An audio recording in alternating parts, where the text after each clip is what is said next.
अगर तुम भी उन टीनेजर्स में से हो जिनकी हाइट अचानक से रुक गई है, मतलब समझ ही नहीं आ रहा कि ये कैसे हुआ। अभी तक तुम्हारी प्यूबर्टी खत्म ही नहीं हुई कि तुम्हारी हाइट ग्रोथ 0। जब तुम 12 से 15 के बीच में थे तुम्हारी हाइट ग्रोथ हो रही थी, लेकिन अब एकदम ठप। अगर तुम भी इस प्रकार की कंडीशन के हो तो ये वीडियो बिल्कुल तुम्हारे लिए। इस वीडियो में तुम्हें एग्जैक्टली वो पूरा सिस्टम बताऊंगा जिसकी वजह से तुम्हारी हाइट ग्रोथ रुक गई और उसको वापस स्टार्ट कैसे करें। इस वीडियो में जितने भी पॉइंट और जितने भी फैक्ट्स बताऊंगा वो सारे मेडिकल बेस है। ऐसा नहीं है कि मैं कुछ भी आऊंगा और ज्ञान फैल के चला जाऊंगा। So you can trust me. जब मैं 15 से 16 साल के बीच में था ना, मेरी हाइट एकदम अटक सी गई थी, मतलब 5-7 के ऊपर जा नहीं रही थी, लेकिन अब मेरी हाइट पूरी 5 फुट 11 इंच। मैंने अपनी लाइफ में जो इंप्रूव किया ना वो सारे के सारे पॉइंट आज मैं इस वीडियो में तुम्हें बताऊंगा। इस वीडियो में पूरे 4 पॉइंट पर बात करने वाला हूँ, उसमें से एक तुम्हारा जेनेटिक्स भी है, तो चिंता मत करो। तो मेरा नाम है अजीत और इस चैनल को बनाने के पीछे मेरा बस एक ही मकसद है, तुम्हारी एक परफेक्ट बॉडी बनाना और तुम्हें सेल्फ इंप्रूवमेंट करना। तो चलिए शुरू करते हैं। तो सबसे पहले जेनेटिक्स पे ही बात कर लेते हैं। पहले तो तुम्हारी जेनेटिक्स को ब्लेम करना बंद कर दो। जेनेटिक्स एक सीलिंग सेट करती है, मतलब एक दायरा, लेकिन तुम्हारी हाइट ग्रोथ को प्रमोट भी तुम्हारी जेनेटिक्स ही करती है। तुम लोगों को 20 तरह की अलग अलग डेफिशिएंसी हो सकती है, लेकिन तुम्हारी बॉडी को और तुम्हें कुछ पता नहीं चलेगा, क्योंकि वो सारी प्रॉब्लम तुम्हारी बॉडी के अंदर हो रही है, उसको बाहर कोई इंपैक्ट नहीं पड़ेगा। लाइक तुम्हारी हाइट ग्रोथ रुक रही है, तुम्हारी मेंटल कोऑपरेटिव हेल्थ भी रुक रही है, तुम्हारे लिए हर चीज का एक लिमिट बन रहा है, लेकिन तुम 100% नहीं दे पा रहे। इसीलिए फील्ड चाहे कौन सा भी हो, लेकिन सबसे पहले जेनेटिक्स पर ब्लेम करना बंद कर दो। अगर तुम इसको रॉ न्यूट्रिशन दोगे तो तुम्हारी यही जेनेटिक्स तुम्हारी हाइट ग्रोथ को प्रमोट करेगी। अगर तुम्हारी हरकतें ऐसी हो तुम्हारी जेनेटिक्स के अगेंस्ट काम कर रही है, मतलब तुम्हारी जेनेटिक्स तुम्हारी हेल्प करना चाहती है, लेकिन तुम उसकी हेल्प लेना ही नहीं चाहते। अब दूसरे और तीसरे पॉइंट को एक साथ समझेंगे। The prioritisation of nutrition and protein set by your brain. तुम्हारा जो ब्रेन है ना, उसमें एक सिस्टम होता है, लेकिन वो काम कैसे करता है पता है? जब तुम्हारी बॉडी के अंदर कोई न्यूट्रिशन जाता है ना, वो अपने दिमाग के अलग अलग पार्ट को अलग अलग तरह से ट्रेन करता है, और साथ में ही उनकी प्रायोरिटी भी अलग अलग रहती है। फर्स्ट प्रायोरिटी तुम्हारे वाइटल ऑर्गन्स होंगे, लाइक तुम्हारा हार्ट, तुम्हारा ब्रेन, तुम्हारा जो लीवर है वो। तुम लोग जितना भी डेली प्रोटीन लेते हो ना, वो तुम्हारा दिमाग सबसे पहले इन तीनों को देगा। उसके बाद जितना भी प्रोटीन बन जाता है ना, वो तुम्हारे जो बोन्स और तुम्हारे जो मसल्स है ना, उनके पास जाता है, और तुम्हारे हिसाब से तो 40 ग्राम प्रोटीन इनफ होता है पूरे दिन के लिए। यही मेरा दूसरा पॉइंट है कि तुम्हारा जो प्रोटीन और तुम्हारा जो कैल्शियम है उसको अग्रेसिवली इंस्टॉल करो, मतलब धीरे धीरे करके इंक्रीज करो। अब तुम एग्रेसिव का मतलब ये समझ रहे हो कि आज मैं 20 ग्राम प्रोटीन लूंगा और कल 100 ग्राम ले लूंगा। बिल्कुल नहीं करना, ये गलती। तुम्हें प्रोग्रेसिवली ओवरलोड करना है, धीरे धीरे अपनी बॉडी को ट्रेन करना है। हमेशा तुम्हें 20 ग्राम पर अटके नहीं रहना। अगर आज 20 है तो कल 30, परसों 40, 50, 60, 70, 80, 100 ऐसे करके धीरे धीरे इंक्रीज करना है। अब तुम्हारा जितना भी बॉडी वेट है ना, उसको 1.6 से मल्टीप्लाई करो, और जो तुम्हारे पास प्रोटीन इंटेक आएगा वो तुम्हारा डेली का मिनिमम प्रोटीन इंटेक है। अगर तुम जिम जाते हो, होम वर्कआउट करते हो, रनिंग करते हो, कुछ भी करते हो ना, उसको 2.2 से मल्टीप्लाई करो, और फिर जो प्रोटीन इंटेक आएगा ना, वो तुम्हारा डेली का मिनिमम प्रोटीन इंटेक है। अगर तुम डेली उससे नीचे जा रहे हो तो वो तुम्हारे लिए बहुत ही खराब है, क्योंकि तुम्हारी बॉडी को जितना प्रोटीन और जितना न्यूट्रिशन मिलना चाहिए तो जब मिलेगा नहीं तो तुम्हारी हाइट ग्रोथ नहीं हो सकती। अब अगर कैल्शियम की बात करें ना, तो कैल्शियम भी सबसे ज्यादा वेरिएबल होता है, लेकिन 1000 मिलीग्राम पूरे दिन के लिए इनफ होता है। अब अगर मेरी बात मानो ना, तुम्हारा बॉडी का एक ब्लड टेस्ट करो, उसमें तुम्हें A to Z तुम्हारी बॉडी का पूरा चार्ट एक पेपर के अंदर आ जाएगा। क्योंकि तुम अभी एक टीनेजर हो तो इसको बिल्कुल भी नजरअंदाज मत करना। अब आता है चौथा पॉइंट पर। तुम एक पेन कॉपी लेकर बैठो और तुम्हारे पूरे दिन को एनालाइज करो। वो कौन सी चीजें जो तुम्हें नेगेटिव लगती है, जो तुम्हारी बॉडी को, तुम्हारी हेल्थ को खराब कर सकती है। तुम लोगों को बहुत सारी चीजें मिलेगी। पहला है तुम्हारा सीवियर स्ट्रेस। इस एज में ना बहुत सारे बंदे स्टूडेंट होते हैं और उनको बहुत सारा प्रेशर भी होता है। हाँ, मैं जानता हूँ तुम लोगों को प्रेशर के चक्कर में स्ट्रेस होता है। मुझे पता है कि तुम लोगों की पूरी रातें खराब होती है। तुम्हें पढ़ाई की टेंशन, तुम्हें अपने कैरियर की टेंशन, तुम्हें अपने फ्यूचर की टेंशन, माँ बाप की टेंशन, पढ़ाई की टेंशन, कौन सी टेंशन, सबसे बड़ी टेंशन पैसे की टेंशन। लेकिन मुझे एक बात समझ नहीं आ रही, तुम लोगों को इतनी टेंशन है किस चीज की?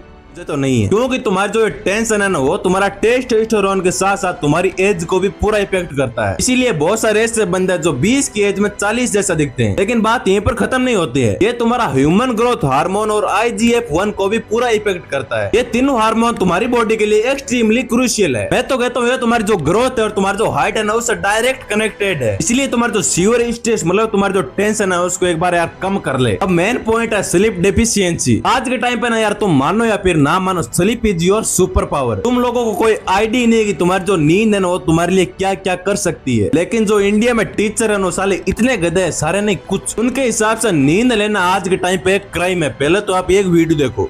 तो यहीं पे सोच लेते कभी कभी, अरे यार नींद ही पूरी नहीं हुई, पढ़ाई नहीं हो रही, क्यों नहीं हो जाएगी? 8 घंटे सोते हो अभी भी, क्यों भाई? डॉक्टर का 3 दिन सोने को नहीं मिलेगा तो भी उसे इलाज करना है। ये लो, इन जनाब के हिसाब से पढ़ाई बस पूरी लाइफ है। हमारी स्लीप इम्पोर्टेंट नहीं है, हमारी जो हेल्थ है वो इम्पोर्टेंट नहीं है। मतलब जब हमारी बॉडी को कोई बीमारी होगी उसके लिए जो इम्यूनिटी चाहिए उसके लिए नींद तो लेनी पड़ेगी, और जब नींद नहीं लेगा तो हमारी बॉडी को नुकसान होगा, उसका जिम्मा कौन उठाएगा। इसीलिए एक छोटा फिर बड़े भाई की तरह बोल रहा हूँ, आज से नींद लेना स्टार्ट करो 7 से 9 घंटे की। अपने बेड को टाइम दो, कम से कम 7 से 9 घंटे की नींद लेनी है तो लेनी है, चाहे कुछ भी हो जाए। अगर तुम भी सीरियस हो अपनी हाइट ग्रोथ को लेकर, मैंने जो पॉइंट दिए ना उसको एक बार ध्यान से देखना, दोबारा देखना। अगर कुछ समझना है तो बिंदास कमेंट अप, मैं जरूर तुम्हारी हेल्प करूंगा। और मैं गारंटी लेता हूँ अगर तुम लोगों ने ये पॉइंट सुधार लिया ना, तुम्हारी हाइट ग्रोथ को रोकने से कोई नहीं रोक सकता। तुम्हारी जो हाइट ग्रोथ अटकी है ना वो भी स्टार्ट हो जाएगी। और बाकी बस अपना ख्याल रखो, कमेंट बताओ अगला वीडियो किस टॉपिक पर बनाऊं। मिलते हैं नेक्स्ट वीडियो में, बाय बाय।